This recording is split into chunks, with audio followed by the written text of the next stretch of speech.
A manhã ártica de 20 de dezembro de 2025 era uma tela de cinzentos suaves e brancos penetrantes. Um vento cortante varria a extensão congelada do mar de Barents, trazendo consigo não só neve, mas uma tensão palpável que se vinha a construir há meses. Esta vasta região, rica em recursos, outrora um símbolo de cooperação pós-Guerra Fria, tornara-se a nova fronteira no longo e desgastante conflito entre a Rússia e a Ucrânia. O próprio ar parecia estalar com antecipação, um prelúdio silencioso para a violência que estava prestes a irromper das profundezas geladas. O frio era mais do que uma mera sensação física. Era um elemento estratégico, um adversário constante e implacável para ambos os lados. Sob a superfície das águas gélidas, um jogo mortal de gato e rato já estava em andamento. Os ativos navais russos, reduzidos noutros teatros, tinham sido reposicionados para proteger o que Moscovo considerava o seu flanco norte vital. A Ucrânia, contudo, recusara-se a ceder qualquer domínio.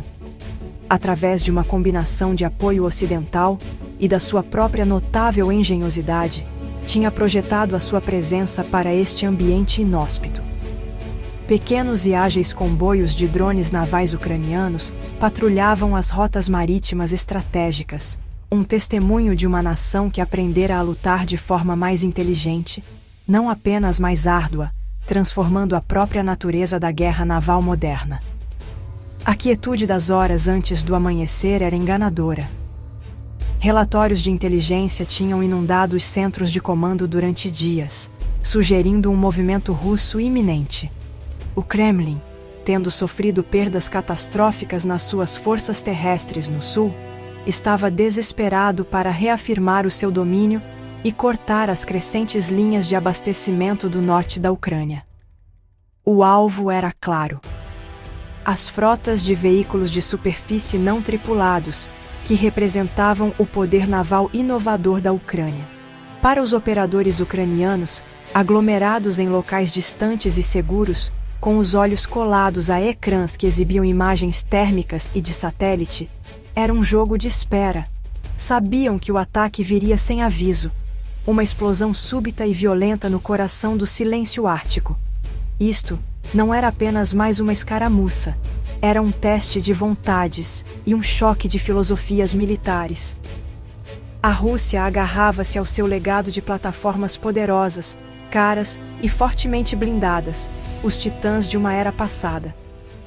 A Ucrânia, nascida da necessidade e impulsionada pela inovação, defendia uma abordagem diferente: guerra descentralizada, ágil e tecnologicamente sofisticada. As tripulações de ambos os lados compreendiam o que estava em jogo. Uma vitória russa asseguraria o seu bastião ártico, enquanto um sucesso ucraniano quebraria o mito da invencibilidade russa no seu próprio quintal e reescreveria as regras de combate para as próximas décadas, provando que mesmo o poder naval de uma superpotência poderia ser desafiado pela criatividade e coragem. Exatamente às 3h54 da manhã, o silêncio gelado foi quebrado. De posições submersas perto das costas geladas de Murmansk, dois dos ativos mais formidáveis da Rússia, um par de submarinos nucleares da classe Yasen, executaram o seu propósito mortal. Estes gigantes subaquáticos, cada um custando milhares de milhões de dólares a construir e representando o auge da engenharia naval russa, eram virtualmente indetetáveis. Eram o as na manga do Kremlin, concebidos para ataques avassaladores e decisivos. Dos seus tubos de mísseis, libertaram uma torrente de fogo, um lançamento coordenado de 12 mísseis de cruzeiro calibre, apontados ao desavisado comboio de drones ucranianos. Cada míssil, um projétil de $1 milhão, disparou das profundezas, com o seu motor a acender ao romper a superfície. O objetivo deste custoso primeiro ataque era brutalmente simples: aniquilação. os planeadores militares russos pretendiam decapitar as operações de drones do norte da Ucrânia num único e avassalador golpe. Ao eliminar este comboio, visavam cortar uma linha de abastecimento crítica que canalizava drones avançados e equipamento de guerra eletrônica para os postos avançados do norte da Ucrânia. Mais importante ainda, era uma mensagem, uma demonstração de poder destinada a dissuadir qualquer outra incursão ucraniana ou da NATO numa região que a Rússia considerava a sua esfera de influência exclusiva. O alto custo dos mísseis foi considerado uma despesa necessária para neutralizar uma ameaça que, embora composta por drones comparativamente baratos, representava um desafio estratégico significativo. Os mísseis calibre, guiados por sofisticados sistemas de navegação por satélite e inercial, voavam em direção aos seus alvos a velocidades supersônicas. Nos ecrãs de radar nos bunkers de comando russos, os 12 pontos brilhantes representavam uma vitória garantida. O ataque foi concebido para ser inatingível, uma fusão perfeita de furtividade, velocidade e poder de fogo avassalador. Os comandantes russos acreditavam que os USVs ucranianos, embora ágeis, eram pouco mais do que lanchas sofisticadas, sem defesa significativa contra uma barragem de mísseis de cruzeiro de última geração. A operação era um exemplo clássico de guerra assimétrica, mas, neste caso, o poder estabelecido estava a usar as suas ferramentas mais caras contra as mais inovadoras de um adversário. O ataque foi um risco calculado. O lançamento de um número tão significativo de mísseis de alto valor dos seus preciosos submarinos revelava um grau de desespero dentro do comando russo. Também expunha momentaneamente os seus ativos mais secretos. Cada lançamento de míssil cria uma assinatura, um clarão, um som, uma perturbação na água, que pode ser detetada. Para a marinha russa, a crença era que a destruição dos drones ucranianos seria tão rápida e completa que quaisquer dados recolhidos pelo inimigo seriam inúteis.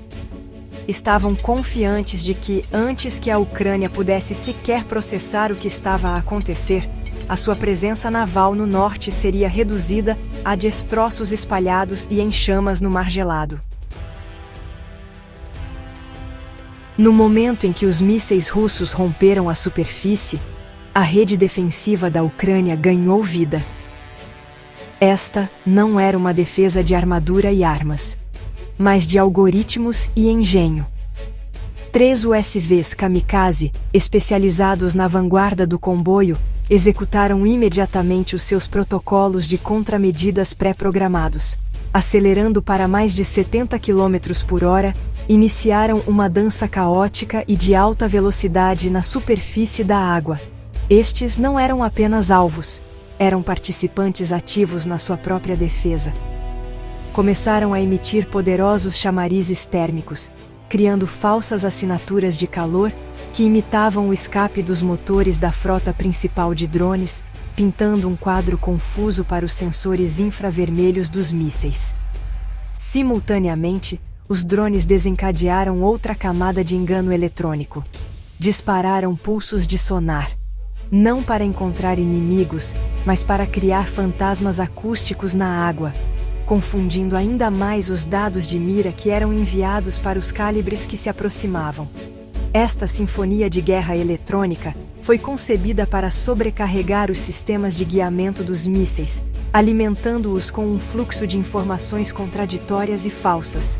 Era uma estratégia de desorientação, virando a avançada tecnologia de busca dos mísseis contra eles.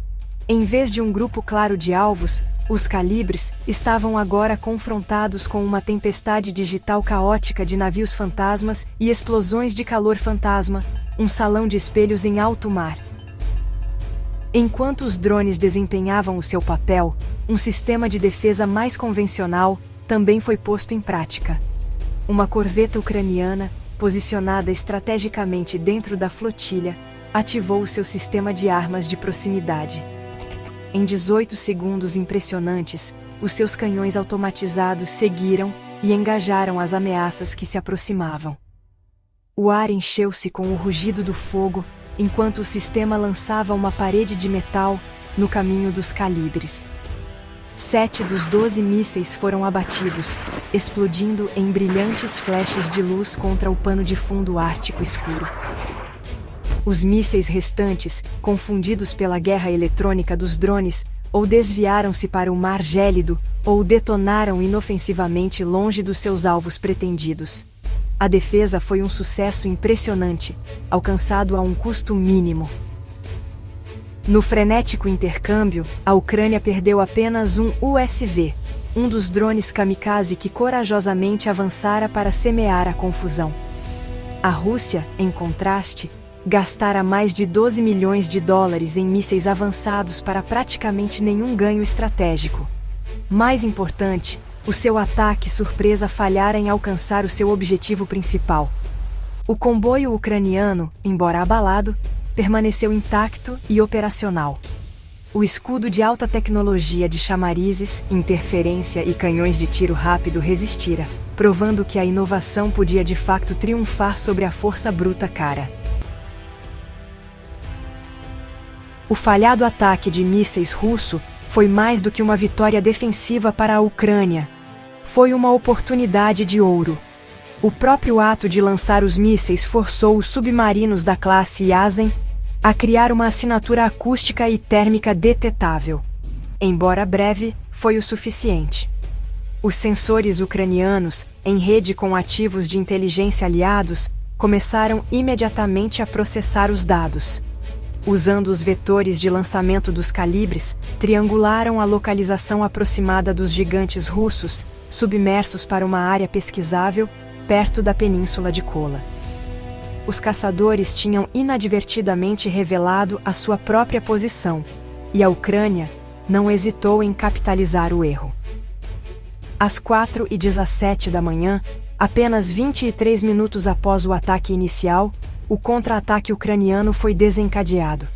Foi uma operação aérea complexa e multicamadas, lançada com uma velocidade e coordenação impressionantes.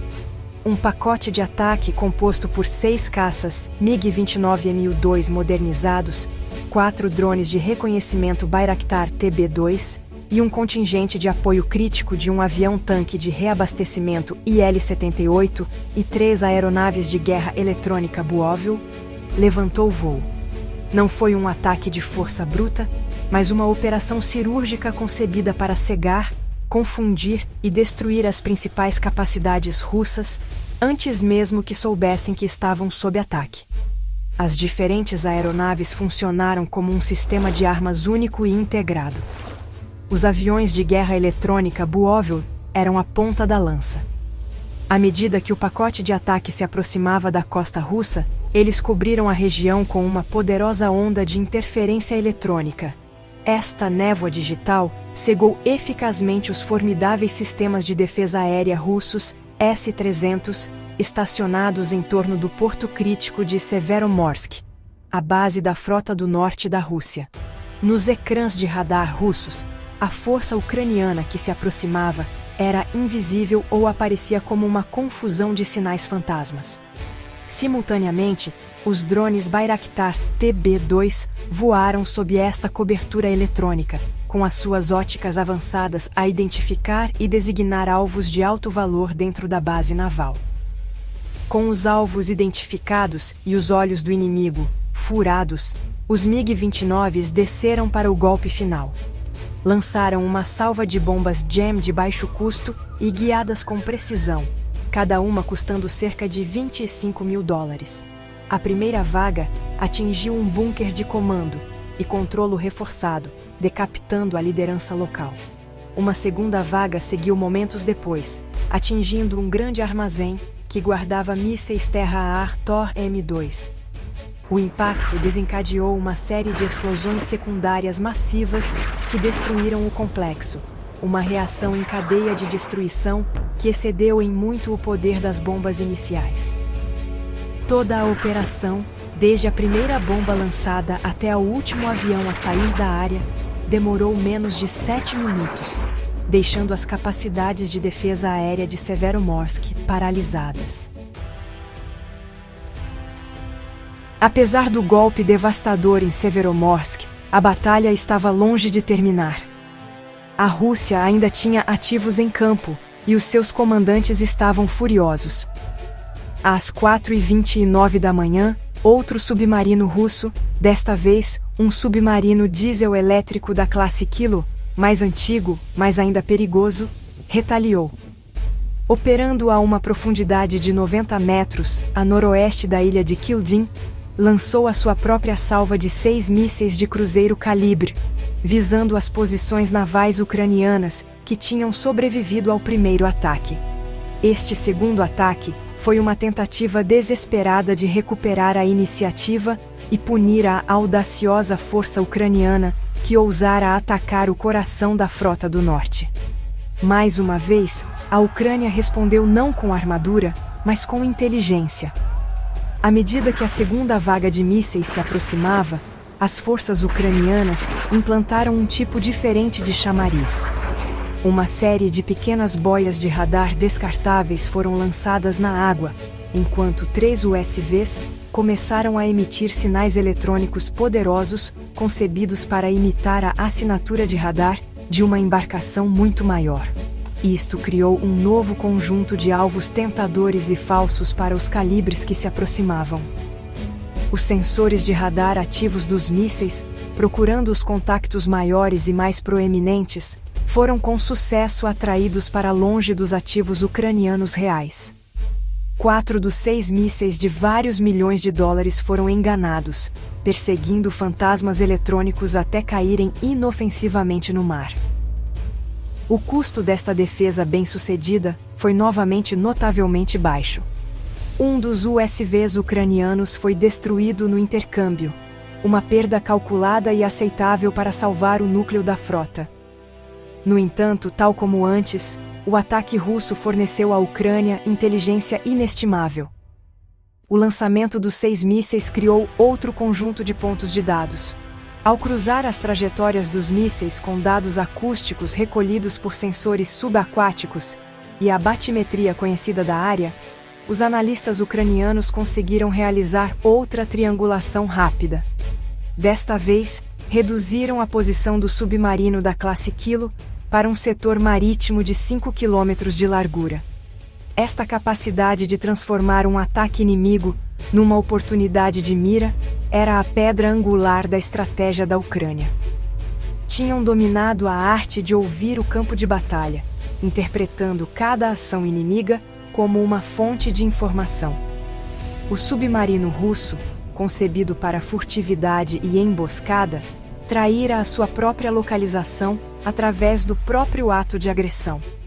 A tripulação do submarino da classe Kilo, confiante na sua ocultação submersa, não tinha ideia de que a sua área operacional precisa era agora conhecida pelo inimigo. O caçador, mais uma vez, estava prestes a tornar-se a caça, enquanto a Ucrânia preparava o movimento final neste mortal jogo de xadrez subaquático.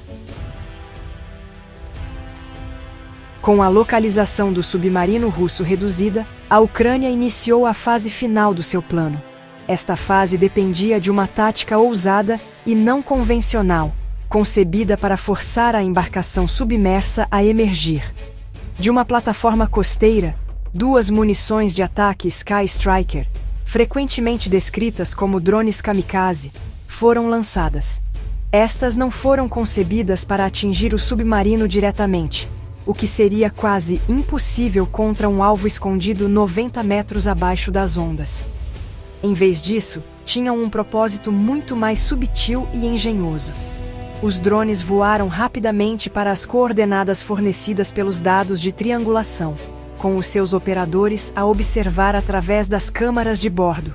Um dos drones Sky Striker desceu rapidamente, posicionando-se precisamente 45 metros acima do centro da área de alvo suspeita. Em seguida, detonou. O objetivo não era um impacto direto, mas usar a ogiva do drone para criar um efeito físico específico. A explosão no ar acima da água gerou uma poderosa onda de choque concussiva que viajou pela coluna de água. Esta onda de pressão subaquática era como um golpe de martelo. concebida para perturbar o delicado equilíbrio e os instrumentos sensíveis do submarino. Para um submarino que tenta manter uma navegação furtiva e silenciosa, uma perturbação tão súbita e violenta é uma emergência crítica.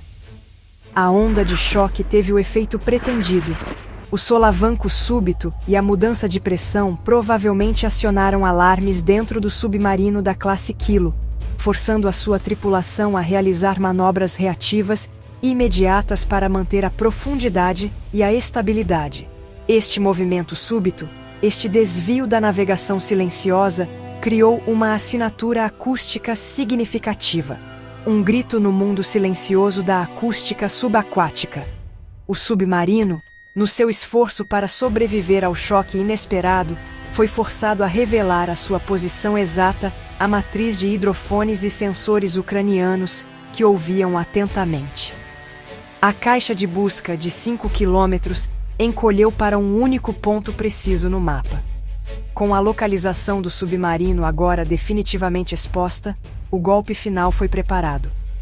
Um míssil antinávio, Neptune, baseado em terra, uma arma desenvolvida pela Ucrânia que já provara a sua letalidade, foi redirecionado em pleno voo.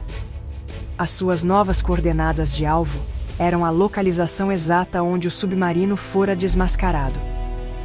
O míssil riscou o céu, com o seu sensor a varrer a área designada do oceano. Embora a confirmação de um impacto direto e catastrófico na embarcação submersa permanecesse ilusória no rescaldo imediato, o objetivo estratégico tinha sido alcançado. O submarino russo foi, no mínimo, forçado a fugir, com a sua missão abortada e o seu manto de invisibilidade despojado. A rápida e violenta troca nas primeiras horas de 20 de dezembro de 2025 durou apenas alguns minutos, mas as suas repercussões alteraram fundamentalmente o equilíbrio militar no Ártico. A Ucrânia, uma nação com uma marinha convencional comparativamente pequena, demonstrou que podia não só desafiar, mas também superar a formidável frota do norte russa no seu próprio e fortemente fortificado quintal. Isto não foi alcançado com navios de guerra maciços ou equipamentos caros, mas com uma filosofia de guerra enraizada na inovação, rápida adaptação e no uso criativo de ferramentas de baixo custo e alta tecnologia. O mito do Ártico como uma fortaleza russa impenetrável tinha sido quebrado. A batalha destacou claramente as vulnerabilidades da dependência russa de plataformas legadas caras. O Kremlin apostou milhares de milhões de dólares em submarinos e mísseis, apenas para ser derrotado por uma rede de drones comparativamente baratos, guerra eletrônica inteligente e coordenação tática brilhante. O bem-sucedido contra-ataque ucraniano à base naval de Severomorsk, executado em menos de 7 minutos, expôs a fragilidade da vangloriada rede de defesa aérea da Rússia, quando confrontada com interferência eletrônica sofisticada. Provou que mesmo os ativos militares mais poderosos são vulneráveis se não conseguirem ver a ameaça a chegar. Este confronto serviu como uma poderosa lição para a NATO e outras nações árticas. Mostrou um novo modelo de guerra naval assimétrica, onde a agilidade e o domínio da informação podiam superar o poder bruto e a tonelagem. O uso ucraniano de drones como armas ofensivas e chamarizes defensivos, combinado com a sua capacidade de usar as ações do inimigo para gerar dados de mira, forneceu um novo manual para a segurança marítima. Os eventos no Mar de Barents aceleraram uma reavaliação estratégica nas capitais ocidentais, enfatizando a necessidade de forças navais mais resilientes, descentralizadas e tecnologicamente avançadas, capazes de contrariar ameaças tradicionais de formas não convencionais. Em última análise, a coragem e a criatividade das forças ucranianas criaram uma nova realidade no extremo norte.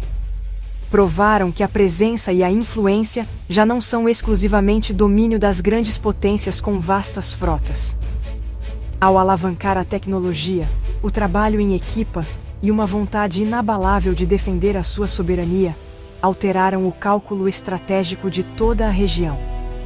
O gelo do Ártico permaneceu, mas as velhas certezas sobre o poder militar começaram a derreter. A Ucrânia não só venceu uma batalha, anunciou a chegada de uma nova era na Guerra Ártica, definida não pelo tamanho do seu navio, mas pela velocidade da sua inovação.